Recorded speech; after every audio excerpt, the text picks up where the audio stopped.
Hello everyone. जैसा कि हमने अपने पिछले वीडियो में देखा था, डिफरेंट टाइप ऑफ क्वेश्चंस जो क्वाड्रेटिक इक्वेशंस में फ्रेम हो सकते हैं, जैसा कि डिफरेंट टाइप्स ऑफ एग्जाम्स में आते हैं। आज हम इस लेक्चर को कंटिन्यू करेंगे with similar type of questions और थोड़े डिफरेंट टाइप ऑफ क्वेश्चन जैसे कि क्वाड्रेटिक इक्वेशंस में डिफरेंट कॉम्पिटिटिव एग्जाम्स में आते हैं। अगर अभी तक आपने मेरे प्रीवियस वीडियोज़ नहीं देखे हैं तो आप सबसे पहले मेरे सारे वीडियोस सेम सीक्वेंस में देखें, तो आपको किसी भी कॉन्सेप्ट को समझने में, किसी भी प्रॉब्लम को सॉल्व करने में दिक्कत नहीं होगी। तो हम स्टार्ट करते हैं अपने फर्स्ट क्वेश्चन से। ये क्वेश्चन है, if alpha and beta are the roots of the equation x square minus p x plus 6 equals to 0। इसमें इसके ये हमें एक इक्वेशन गिवन है, quadratic equation x square minus p x plus 6 equals to 0। इसके हमें पता है दो रूट्स होंगे, उन रूट्स को क्या दे रखा है, अल्फा और बीटा उनके रूट्स हैं। और एक कंडीशन हमें गिवन है, alpha square plus beta square equals to 30। तो हमें पी की वैल्यू फाइंड आउट करनी है, ये हमें क्वेश्चन गिवन है। तो हमें पता है कोई भी क्वाड्रेटिक इक्वेशन है उसके सम ऑफ द रूट्स क्या होते हैं, minus b by minus of minus p by 1 हो जाएगा। यहाँ b की वैल्यू माइनस पी है और a की वैल्यू 1 है, तो हमारे पास क्या आ जाएगा, p आ जाएगा। अल्फा इंटू बीटा क्या होता है, c by A that is 6 by 1, हमारे पास क्या आ जाएगा, 6 आ जाएगा। और हमें क्वेश्चन में क्या गिवन है, alpha square plus beta square equals to 30। अब हम इसको ट्राई करेंगे अल्फा प्लस बीटा और अल्फा इंटू बीटा के फॉर्म में इस टर्म को एक्सप्रेस करने की। तो हम इसको देख सकते हैं, हम इसको इजीली ऐसे लिख सकते हैं, अल्फा प्लस बीटा का whole square. Alpha plus beta का होल स्क्वायर करेंगे तो हमारे पास टर्म आ जाएगी alpha square plus beta square plus 2 alpha beta. तो इसमें से हम माइनस 2 अल्फा बीटा लेस कर देते हैं इक्वल्स टू 30। ये हमें गिवन है। तो अल्फा प्लस बीटा की वैल्यू हमें पता है p है, तो p square minus 2 into alpha into beta की वैल्यू क्या है, 6 इक्वल्स टू 13। तो p स्क्वायर की वैल्यू क्या हो जाएगी, 13 प्लस 12 दैट इज 25। तो हमारे पास इससे p की वैल्यू क्या आ गई, हमारे पास p equals two plus minus 5 हो जाएगा। स्क्वायर रूट हमेशा लेते हैं तो विद प्लस माइनस साइन हो जाएगा। तो हमारा आंसर क्या हो जाएगा, p की वैल्यू क्या होगी, प्लस माइनस 5 होगी। p की वैल्यू, इसका मतलब ये जो गिवन इक्वेशन है, अगर हम प्लस 5 लेंगे तो हमारे पास आ जाएगा x square minus 5x plus 6 equals to 0।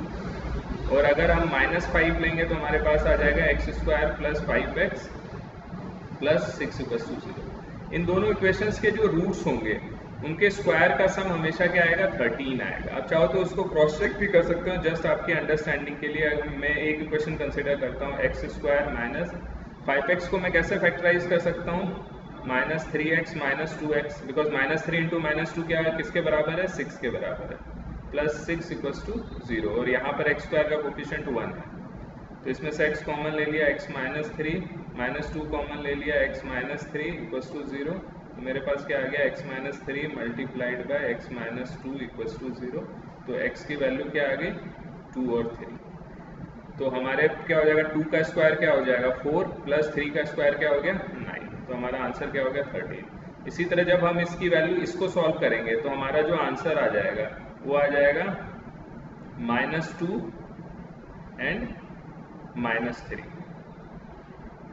अगर माइनस 2 और माइनस 3 इसमें अगर आप पुट करके भी चेक करोगे, तो अगर आप माइनस 2 पुट करोगे तो क्या हो जाएगा, 5 इंटू माइनस 2 आपके पास आ जाएगा माइनस 10, और 2 का स्क्वायर 4 हो गया प्लस 6 10 हो गया।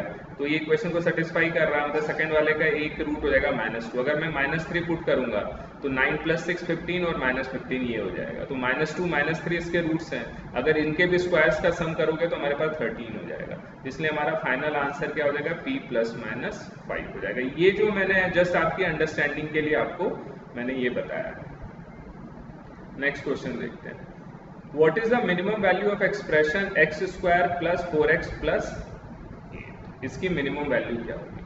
तो ये हमारा क्या कहलाता है, क्वाड्रेटिक एक्सप्रेशन कहलाता है। जब हम इसको 0 से इक्वेट कर देंगे तो ये क्या हो जाएगा, क्वाड्रेटिक इक्वेशन हो जाएगी।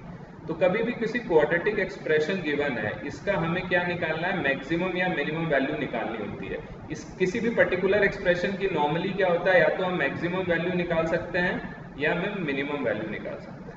तो ऐसे केस को डिस्कस करने के लिए, सॉल्व करने के लिए हम क्या कर सकते हैं, सबसे पहले हम ट्राई करेंगे इसको एक परफेक्ट स्क्वायर के फॉर्म में एक्सप्रेस करना, जो एक्स का टर्म है उसको। तो परफेक्ट स्क्वायर के लिए मुझे पता है a प्लस बी का होल स्क्वायर क्या होता है, ए स्क्वायर। तो अपन एक्स स्क्वायर कंसिडर कर लेते हैं, 2ab होता है, तो 2 इंटू एक्स, मैं 4x को ऐसे लिख सकता हूँ, प्लस 8। तो मेरे पास क्या आ गया, एक b जो है वो 2 है, तो 2 का स्क्वायर कंसिडर कर लिया 4, या आप इसको ऐसे लिख सकते हो, इसको मैंने लिख दिया 2 का स्क्वायर, तो 4 हो गया। यहाँ पे मेरे पास टोटल कितना था, 8 था, तो यहाँ पर अगेन मैंने क्या कर दिया, 4 लिख दिया। हम इस एक्सप्रेशन को ऐसे भी लिख सकते हैं, क्वाड्रेटिक एक्सप्रेशन को। ऐसे लिखने का फायदा क्या होगा, ये जो फर्स्ट 3 टर्म्स है इसको हम क्या लिख सकते हैं, x प्लस 2 का होल स्क्वायर प्लस 4 लिख सकते हैं।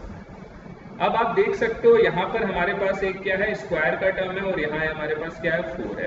जो x प्लस 2 का स्क्वायर है इसकी मिनिमम वैल्यू क्या हो सकती है, बिकॉज 4 तो एक कांस्टेंट है, मुझे इस पूरे एक्सप्रेशन की मिनिमम वैल्यू निकालनी है। इसका मतलब जो x प्लस 2 के होल स्क्वायर की मिनिमम वैल्यू होगी प्लस 4, वो उस पूरे एक्सप्रेशन की मिनिमम वैल्यू होगी, इसलिए मैंने इसको एक परफेक्ट स्क्वायर के फॉर्म में कन्वर्ट कर दिया। अब आप देखोगे ये एक स्क्वायर है, तो ये नेगेटिव तो हो ही नहीं सकता, इसकी मिनिमम वैल्यू क्या हो सकती है, इसकी मिनिमम वैल्यू 0 हो सकती है। तो अगर मैं x प्लस 2 को 0 करूंगा तो x की वैल्यू क्या आ गई, -2 आ गई। तो अगर x की वैल्यू -2 जब होगी तब क्या होगा, ये टर्म 0 हो जाएगा, प्लस 4 हो जाएगा, इक्वल्स टू 4 हो जाएगा। ये इस क्वाड्रेटिक एक्सप्रेशन की मिनिमम वैल्यू है। ये मिनिमम वैल्यू क्यों है, बिकॉज 4 तो यहाँ कांस्टेंट है, और इस वाले टर्म की मिनिमम वैल्यू क्या हो सकती है, 0 हो सकती है, और वो किस x के लिए होगी, x इक्वल्स टू -2 के लिए होगी। तो आंसर हमारा हो जाएगा, minimum value of expression is 4, और वो किस x के लिए होगा, अगर ये पूछता तो -2 के लिए होगा। अगर -2 इसमें भी पुट करोगे तो -2 का स्क्वायर क्या हो गया, 4 इंटू -2 प्लस 8, तो इससे ये कैंसिल हो गया, तो आंसर क्या हो गया, 4। तो minimum value of this quadratic expression will be 4 and for x equals to -2। हम इसका फॉर्मूला भी लर्न रख सकते हैं। इसके हम फॉर्मूले की डेरिवेशन में नहीं जाएंगे, हम उसको डिफरेंशिएशन की नॉलेज से, डिफरेंशिएशन और डबल डिफरेंशिएशन की नॉलेज से हम उसको डेराइव कर सकते हैं, हम उसके डेरिवेशन में नहीं जाएंगे। आपको सिर्फ हमेशा ये ध्यान रखना है, किसी भी क्वाड्रेटिक, अपना general form of quadratic expression हम क्या लिख सकते हैं, ax square plus bx plus c। ये क्वाड्रेटिक एक्सप्रेशन हम जनरल फॉर्म ऐसे लिख सकते हैं। तो आपको हमेशा ध्यान रखना है, इस एक्सप्रेशन की मिनिमम या फिर मैक्सिमम वैल्यू हमेशा -b/2a पे आएगी, हमेशा। तो अगर इस पर्टिकुलर केस में भी अगर हम x की वैल्यू इस एक्सप्रेशन से निकालते हैं तो -4 डिवाइडेड बाय 2 इंटू 1, तो हमारे पास क्या आ गया, -2। तो इस एक्सप्रेशन की मिनिमम या मैक्सिमम वैल्यू किस पे आएगी, -2 पे आएगी। अब हमें ये कैसे पता लगेगा, ये वैल्यू जो इस x इक्वल्स टू -2 पे पुट करेंगे वो मिनिमम आएगी या मैक्सिमम आएगी। जब भी a ग्रेटर देन 0 होगा तो वैल्यू मिनिमम आएगी, और जब भी a लेस देन 0 होगा वैल्यू क्या होगी, मैक्सिमम। इस पर्टिकुलर केस में हम देख सकते हैं a की वैल्यू क्या है, इस केस में a की वैल्यू ग्रेटर देन 0 है। देख सकते हैं a क्या है हमारा, a 1 है, और a हमारा क्या है, ग्रेटर देन 0। इसका मतलब इस एक्सप्रेशन की मिनिमम वैल्यू आएगी जब हम x की वैल्यू -2 पुट करेंगे। तो -2 पुट करने पे मिनिमम वैल्यू हमें पता है क्या आती है, 4। तो हमारा आंसर क्या हो जाएगा, 4 हो जाएगा। तो इसको आप लर्न रख सकते हो, किसी भी क्वाड्रेटिक एक्सप्रेशन की मिनिमम या maximum value x equals to -b/2a पे आती है, और अगर a की वैल्यू ग्रेटर देन 0 है तो मिनिमम वैल्यू आएगी, और अगर a की वैल्यू लेस देन 0 है तो मैक्सिमम वैल्यू आएगी। अगर इस एक्सप्रेशन का हमसे अगर मैक्सिमम वैल्यू पूछता तो उसका कोई सेंस नहीं था, बिकॉज मैक्सिमम वैल्यू क्या होगी, इन्फिनिटी होगी। अगर x की वैल्यू इनफाइनाइट पुट कर दो तो ये एक्सप्रेशन क्या हो जाएगा, इनफाइनाइट हो जाएगा। इसीलिए हम इस पर्टिकुलर केस में इसकी मिनिमम वैल्यू भी पूछा है, मिनिमम वैल्यू निकाल सकते हैं बिकॉज a ग्रेटर देन 0 है। अब अपना नेक्स्ट क्वेश्चन कंसीडर करते हैं। कई बार क्वाड्रेटिक इक्वेशन ऐसी होती है जो दिखने में क्वाड्रेटिक इक्वेशन नहीं लगती है, लेकिन हमें उसको पहले क्वाड्रेटिक इक्वेशन के फॉर्म में कन्वर्ट करना पड़ता है।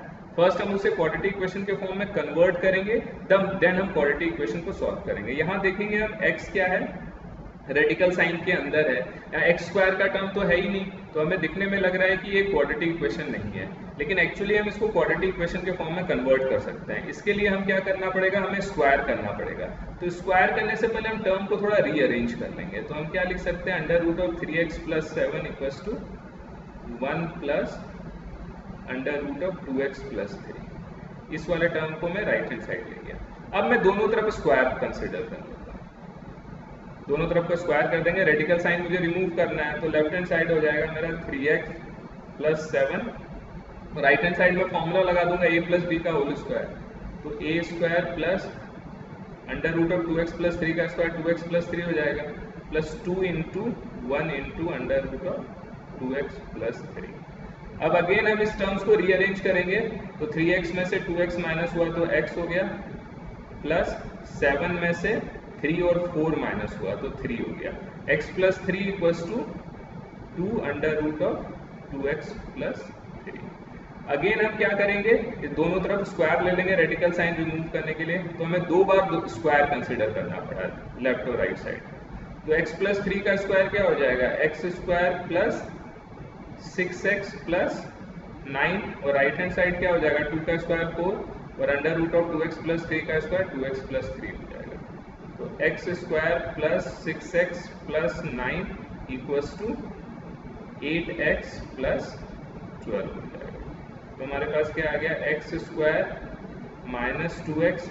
मैं इसको क्वाड्रेटिक इक्वेशन के स्टैंडर्ड फॉर्म में कन्वर्ट करूंगा, जिसमें सारे टर्म्स लेफ्ट हैंड साइड होते हैं और राइट हैंड साइड में क्या होता है 0 होता है। तो minus 2x minus 3 equals to 0। तो हम इसको इजीली फैक्टराइज कर सकते हैं। एक्स स्क्वायर माइनस 2x को मैं क्या लिख सकता हूँ, minus 3x plus x minus 3 equals to 0। ये मैंने इसको ऐसे कैसे क्यों फैक्टराइज किया, ये मेरे प्रीवियस वीडियोस आप देखोगे तो मैंने आपको एक्सप्लेन किया था कि फैक्टराइजेशन मेथड से हम क्वाड्रेटिक इक्वेशन को कैसे सॉल्व करते हैं। तो फर्स्ट टू टर्म से x कॉमन ले लिया तो हमारे पास क्या आ गया, x माइनस 3 प्लस 1 कॉमन ले लिया तो x माइनस 3 इक्वल्स टू 0। तो हमारे पास क्या आ गया, x minus 3 x plus 1 equals to 0। तो x की वैल्यू क्या होगी 3 माइनस 1। कभी भी ऐसे क्वेश्चन हो जिसमें कुछ रेडिकल के टर्म्स गिवन हो और ऐसा है, तो हमें हमेशा क्या है, जो क्वाड्रेटिक इक्वेशन है इसका मतलब इसके दो सॉल्यूशन आएंगे, तो हमें दोनों सॉल्यूशन को डायरेक्टली एक्सेप्ट नहीं करना है, हमें इसको हमेशा क्रॉस चेक करना है कि दोनों सेटिस्फाई कर रहा है नहीं कर रहा है। किसी नेगेटिव वैल्यू को पुट करने पे क्या अंडर रूट में रेडिकल साइन के अंदर स्क्वायर रूट में कोई नेगेटिव टर्म तो क्रिएट नहीं हो रहा है, तो हम दोनों के लिए चेक करेंगे। जब हम x की वैल्यू 3 पुट करेंगे तो 9 प्लस 7 माइनस 6 प्लस 3, तो ये हमारा हो गया under root of 16 minus under root of 9, तो 4 माइनस 3 क्या हो जाएगा 1 हो जाएगा हमारे। तो इसका आंसर क्या है, हम 3 बोल सकते हैं, 3 बिल्कुल सही आंसर है। अंडर रूट ऑफ 16 को आप प्लस माइनस 4 भी लिख सकते थे, इसको भी प्लस माइनस 3 भी लिख सकते थे।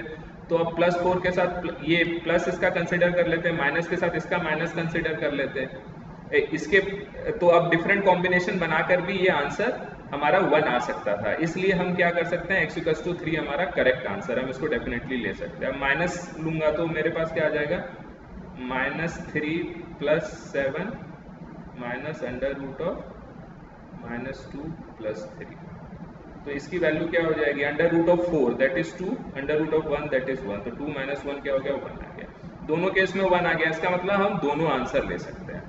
तो इस पर्टिकुलर क्वेश्चन का हमारा आंसर क्या होगा, x की वैल्यू, दो वैल्यूज उसको सेटिस्फाई करेगी, x इक्वल्स टू 3 और x इक्वल्स टू माइनस 1। तो मैंने अभी तक आपको मेरे प्रीवियस वीडियोस में सारे क्वाड्रेटिक इक्वेशन का कॉन्सेप्ट आपको क्लियर किया कि क्वाड्रेटिक इक्वेशन क्या होती है, उसके रूट्स कैसे फाइंड आउट करते हैं। कुछ हमने क्वेश्चंस कंसिडर किए डिफरेंट टाइप ऑफ क्वेश्चंस में, जिसमें सम ऑफ द रूट्स का यूज किया, प्रोडक्ट ऑफ द रूट्स का यूज किया, मैंने जनरल फॉर्मूला का यूज किया, फैक्टराइजेशन मेथड का यूज किया।